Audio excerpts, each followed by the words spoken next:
A pobreza é uma situação, e temos totalmente os meios e os recursos para superar a pobreza.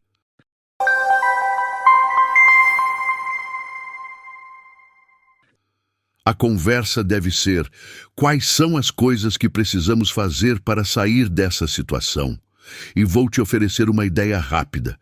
Pegue um avião de qualquer parte da Nigéria indo para o Oriente Médio e veja quantos nigerianos ricos estão indo para o Oriente Médio gastar sua riqueza. Depois faça o inverso. Pegue um avião de qualquer parte do Oriente Médio indo para a Nigéria e veja quantos ricos do Oriente Médio estão vindo para gastar seu dinheiro aqui.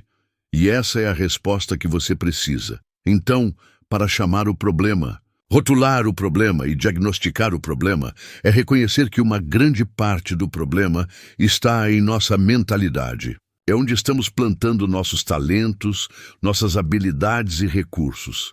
Isso responde à sua pergunta da seguinte forma: se algum de nós aqui na sala é capaz, talentoso, tem recursos e está indo bem, e você não está plantando uma semente, na próxima geração, o investimento não é apenas colocar prédios, é também elevar as pessoas. Ouviram isso?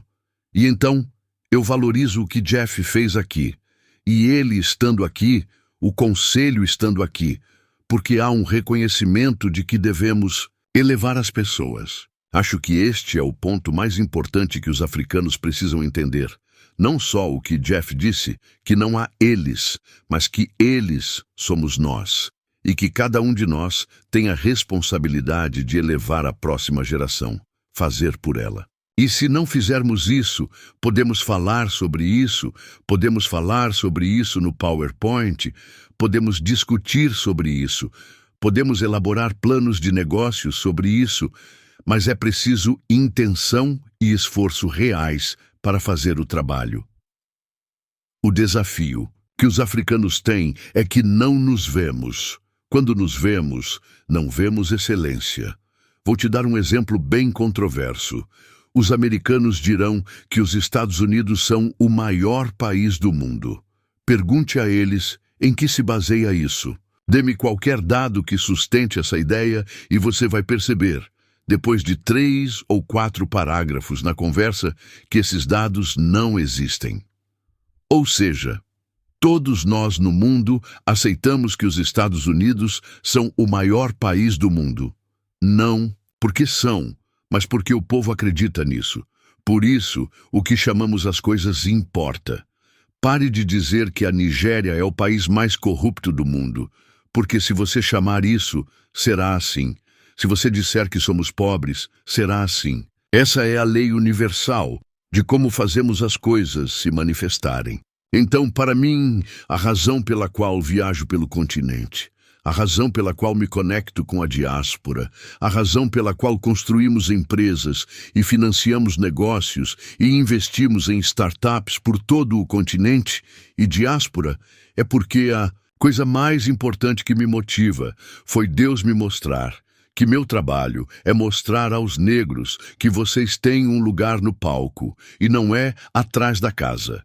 Esse é o meu chamado.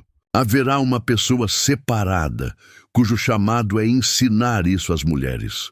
Para todos nós, tudo o que estou dizendo é que onde quer que você tenha sido chamado, ocupe aquele espaço. Eu, sinceramente, vou te dizer muito rapidamente, e eu sei que você sabe disso, mas vou contar para os outros também. Quando você é africano e você tem sucesso, acredita em mim, você não precisa de ódio de brancos. Os africanos vão mostrar que são capazes de odiar entre si. Agora, aqui está o mais louco. Eles odeiam você quando você tem sucesso, mas ficam quietos quando você falha. Ou seja, internalizamos tanto o fracasso que o sucesso se torna uma exceção. Quando você tem sucesso, eles começam a olhar para o que te torna diferente. Você acabou de dizer que eu era Veirris há 15 anos. Olha, eu sou Veirris há 39 anos. Mas fui criado por um grupo incrível de pais. Minha mãe e meu pai eram extraordinários. Meu pai foi o sensei no dojo. Me introduziu no karatê quando eu tinha 6 anos. e até ele ser assassinado. Eu passei 4 dias por semana com meu pai no dojo, então você não precisa me ensinar sobre disciplina. Fui criado nisso. Quando meu pai faleceu, os irmãos dele tentaram convencer minha mãe a se casar com um dos irmãos. E eu vi minha mãe se tornar a mulher mais resiliente e poderosa que eu poderia conhecer. Foi assim que aprendi o poder das mulheres negras.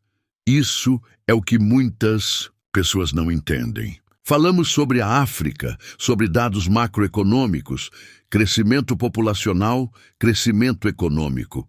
Mas a verdade é que a espinha dorsal desse continente que chamamos de casa tem sido as mulheres negras. Essa é a verdade. As gerações que são criadas, as línguas que são ensinadas, as culturas que são imersas, a comida que cozinhamos, as coisas que chamamos de lar. A razão pela qual você pode estar na Europa e sentir que não está em casa é porque sua mãe negra não está lá. E por algum motivo não temos dado espaço para as mulheres negras. E com todo o respeito às mulheres negras que receberam esse espaço, peço desculpas por se sentirem incomodadas por estar na sala. Estejam na sala. Ocupem o espaço. Não. É seu trabalho fazer as pessoas que te acham estrangeira se sentirem confortáveis. Seu trabalho é estar na sala. E tudo o que for necessário para o resto de nós se adaptar, o universo se ajustará. Por isso, a razão pela qual, pela graça de Deus, consegui estar no palco, e digo isso pela graça de Deus, é porque reconheço que minha posição não é permanente. Deus pode tirar isso de mim amanhã.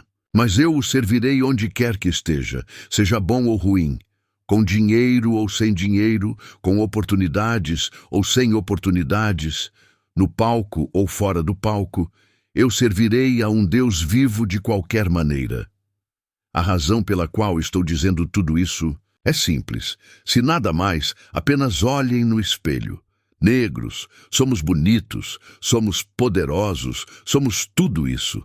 E especialmente os africanos. É tão importante para nós não apenas dizer o que somos, mas ver isso uns nos outros. Quando vemos excelência, quando vemos sucesso, isso não é uma exceção, é uma expectativa. Por último, você disse que me conheceu há 14 anos. Eu ainda estou aqui. E então eu te disse, eu nem comecei.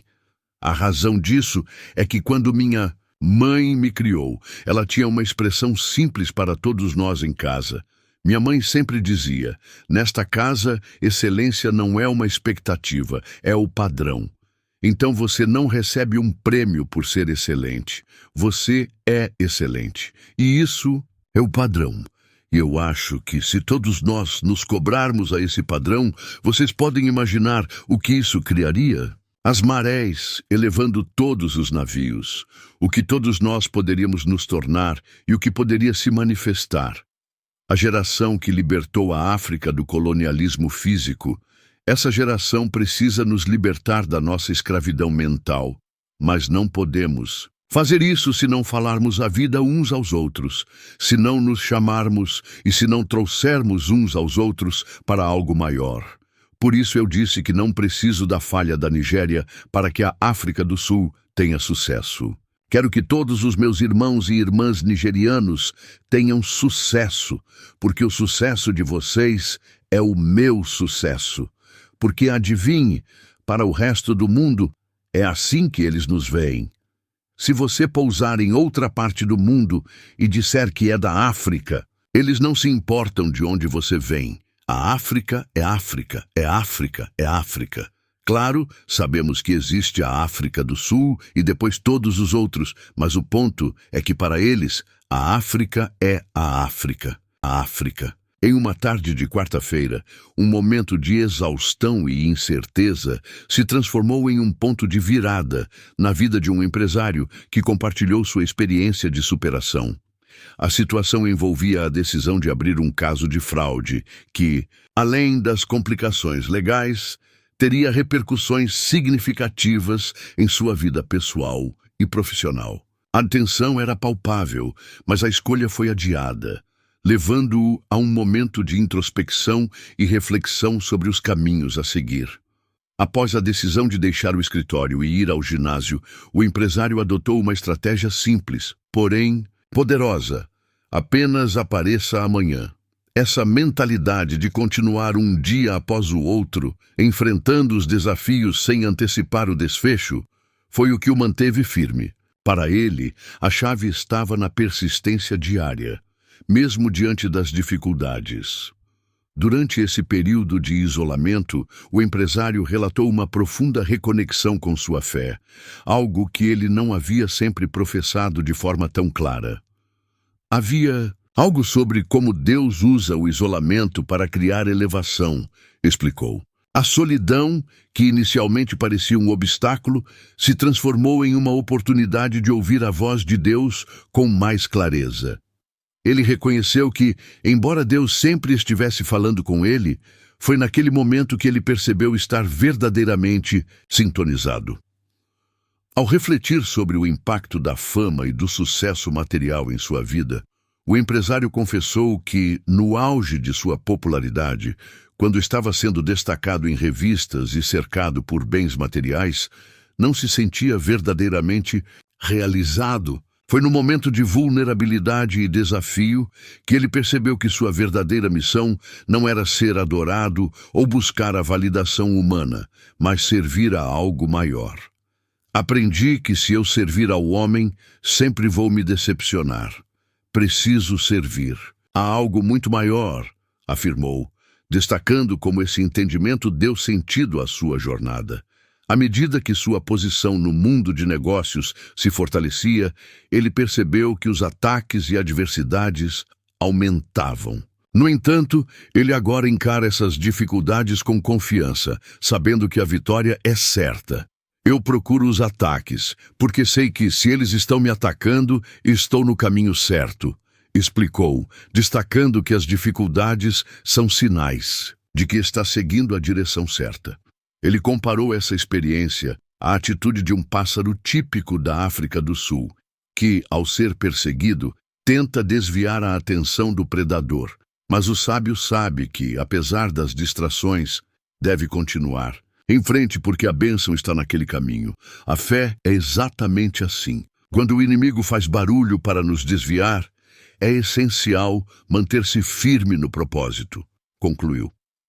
Por fim, o empresário refletiu sobre os momentos de choro que fazem parte da jornada empreendedora.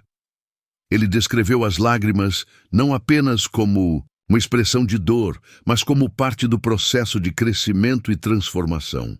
Em nossos momentos de choro, estamos fertilizando o terreno de nossa vida.